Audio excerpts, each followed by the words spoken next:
नमस्कार, मी प्रियांका तेंडोलकर. म्हणजेच ठरलं तर मग मधली प्रिया. अ, आमच्या सेटवरती थोड्या मिक्स्ड फीलिंग्ज आहेत. तुम्हाला आनंदही होतो, अ, एखाद्या खूप जवळच्या व्यक्तीची आठवणही येत असते आणि माहीत नाही अशा खूप फीलिंग्ज सध्या आहेत. कारण 2 महिन्यापूर्वी सगळ्यांनाच माहिती आहे, की आपल्या लाडक्या अ, ज्योतीताई गेल्या. आम्ही 3 वर्ष एकत्र काम केलंय. तिच्यासोबत ऑन स्क्रीन, ऑफ स्क्रीन सगळी मजा केली आहे. खूप गोष्टी, खूप पर्सनल एक्सपिरियन्सेस शेअर केले होते. त्यामुळे तिच्या जाण्याने तेव्हाही खूप धक्का बसला. त्यानंतर आम्ही 1.5 महिन्यात थोडं-थोडं सावरत होतो. त्या गोष्टीतून बाहेर पडत होतो आणि आत्ता आमच्याकडे पूर्णाजीच्या भूमिकेत तुम्हाला रोहिणी हट्टंगडी ह्या दिसणार आहेत. तर ह्याचा एक वेगळा आनंद आहे, कारण ऑफकोर्स की आपण जेव्हा या क्षेत्रात येतो तेव्हा अ, खूप छान-छान सिनेमे आणि खूप छान-छान कामं पाहून येतो. आपण इन्स्पायर होऊन येतो. त्यातल्या एक ज्या व्यक्तीला किंवा ज्या ॲक्टरकडून आपण इन्स्पायर होऊन या क्षेत्राकडे वळतो, त्यातल्या एक रोहिणीताई आहेत. माझ्याच नाही, मला वाटतं की सगळ्यांच्या. त्यामुळे जेव्हा त्यांचं नाव आमच्यासाठी पण सरप्राईज होतं. म्हणजे आम्ही ऐकलं होतं. जसं तुम्ही रिॲक्ट करत होता ना सोशल मीडियावरती, ह्या असतील का, त्या असतील का, वगैरे, वगैरे. आमच्याकडे पण सेम प्रश्न होते मनात, की कोण असणार आहे? आणि फायनली आम्हाला 2 दिवसापूर्वी कळलं, की रोहिणीताई फिक्स झाल्यात आणि त्या 15 तारखेपासून शूटला येणार आहेत असं.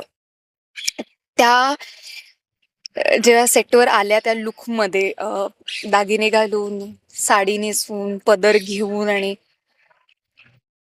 अ, तेव्हा खूप जास्त ज्योतिताईची आठवण आली. कारण त्या लूकमध्ये तिला बघण्याची इतकी सवय होती आम्हाला. पण हरकत नाही, म्हणजे आता जे झालं ते झालं. ती त्या त्रासातून जात होती आणि इट्स ओके. पण आता रोहिणीताई आल्या तर आम्ही खूप खुश आहोत आणि आम्ही मेकअप रूममध्ये सुद्धा बोलत होतो, मी आणि जुई, की आपल्याला 2 कमाल नटींकडून या सीरियलमधून शिकता आलं, असं आपण म्हणूया ही सीरियल संपल्यावर. एक ज्योतिताई, तिचं स्कूलिंग, तिची इन्स्टिट्यूट एक कंप्लीट वेगळी होती. तिचा सीनकडे पाहण्याचा अप्रोच, तिचं त्या रोलकडे पाहण्याचा अप्रोच, गिव्ह अँड टेक ॲक्टर्समधला तो खूप वेगळा होता. आणि आता रोहिणीताईंसोबत आम्ही जस्ट एक सीन केला. त्यांचा अप्रोच, दोघीही तितक्याच प्रामाणिक आहेत कामाला घेऊन. जी गोष्ट मला वाटतं, की आमच्यासारख्या नवीन कलाकारांनी शिकायला हवी, की कामाप्रती प्रामाणिक राहा, सब कुछ मिलेगा. आणि आता खूप एक्सायटेड आहोत, की त्यांना आणि अर्थात मनात धाकधूक आहे, की त्यांना आपलं काम आवडतंय की नाही. कारण ते सीनियर आहेत, त्यामुळे एक पोटात गोळा येतो, की आपलं काम त्यांना आवडायला हवं. ते गिव्ह अँड टेक आपल्याकडून होईल ना, त्यांना जे अपेक्षित आहे ते. पण ज्योतिताई तर काय, आता तिला आजीच म्हणायचो आम्ही सगळे. आजी तर ती आमच्यापेक्षाही लहान होती वयाने. इतकी मजा मस्ती आणि सगळं करायची. रोहिणीताईचा पहिलाच दिवस आहे, त्याच्यामुळे थोडीशी धाकधूक आहे. पण मला वाटतं, की जेवढं तिच्याबद्दल ऐकलंय आणि प्राजक्ताताईंनी तिच्यासोबत आधी काम केलंय, तर मला असं वाटतं, की ती पण लवकर जेल होईल आमच्यासोबत. सो मजा येणार आहे. त्यामुळे ठरलं तर मग पाहायला विसरू नका, कारण तुम्हाला पूर्णाजी परत पाहायला मिळणार आहे. सो ती आल्याने परत काय, परत परत माझे कसे हाल होणार आहेत, कसे ते त्यांची एकी होणार आणि प्रिया एकटी पडणार, हे सगळं तुमच्या मनातल्या ज्या ज्या गोष्टी आहेत त्या सगळ्या पाहायला मिळणार आहेत. बरं प्रिया ज्योतिताईची जागा खरंच कोण भरू शकत नाही. कारण कसं आहे की त्यांचं एक वेगळं स्थान होतं हं. आणि भलेही आता स्टोरीची रिक्वायरमेंट आहे त्यामुळे आपल्याला पूर्ण आजी परत दाखवायचे आहेत. जेव्हा कळलं होतं की आता ज्योतिताई आपल्यात नाही आहेत, असं कुठली आठवण सारखी-सारखी समोर दिसत होती तुला ज्योतिताईंचं?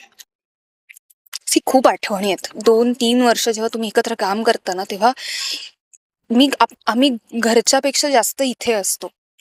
म्हणजे दिवसाचा सगळा वेळ आम्ही इथे असतो आणि रात्रीचा वेळ जेवढा जातो तेवढा घरी झोपण्यापुरती जातो. त्यामुळे तिच्या खूप आठवणी माझ्या मनात आत्ताही अशा इथे साठलेल्या आहेत. मी तिला ना खूप त्रास द्यायचे.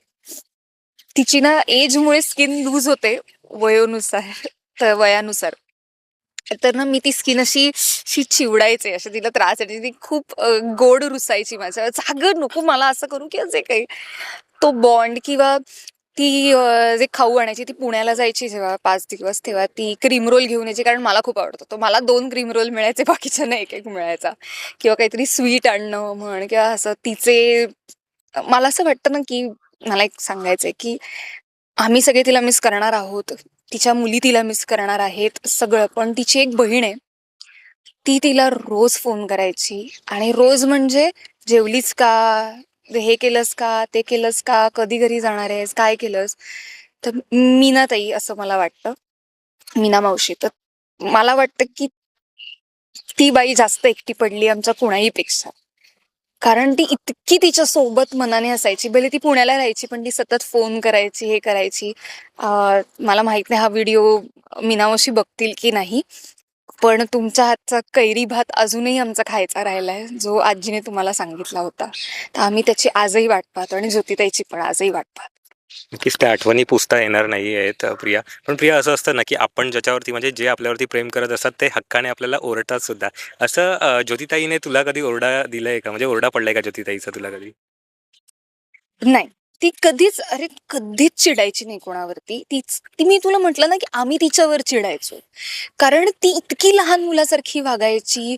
असं सीन म्हणजे अगदी रोल झाला, ॲक्शन झालं तरी हसायची, खिदळायची. आम्हाला त्रासच दे, चिमटेच काढ, हेच काढ. आम्ही म्हणायचो, यार आजी यार सीन चालू झालाय, तू शांत राहते का आता?" आम्ही खूप मजा केली आहे. तिने कधी मला ओरडली असं मी कधी अनुभवलेलं नाहीये. अगदी गोडही नाही हे केलंय. पण ती ना प्रत्येक एपिसोड बघायची. म्हणजे एक वेळ माझ्याकडून की आमच्याकडून कोणाकडून तरी एपिसोड मिस व्हायचा, पण ती ना प्रत्येक एपिसोड पाहायची आणि जर एखादी तिला रिएक्शन आवडली तर तेही सांगायची, नाही आवडलं ते ते ते तिथे असं आहे ना, ते असं करू नकोस किंवा काय, हेही ती सांगायची.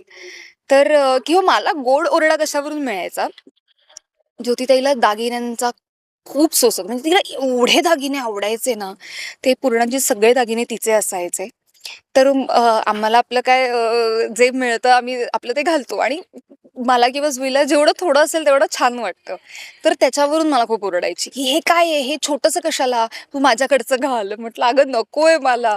"नाही तू घाल." "काय हे एवढंसं कशाला? तर अंगठ्या देते, हे देते, ते देते." तसं खूप त्या बाबतीत ती ओरडायची. बरं अशी कुठली इच्छा जी आता असतं ना, की आता तुझ्याबरोबर खूप चांगल्या होत्या त्या.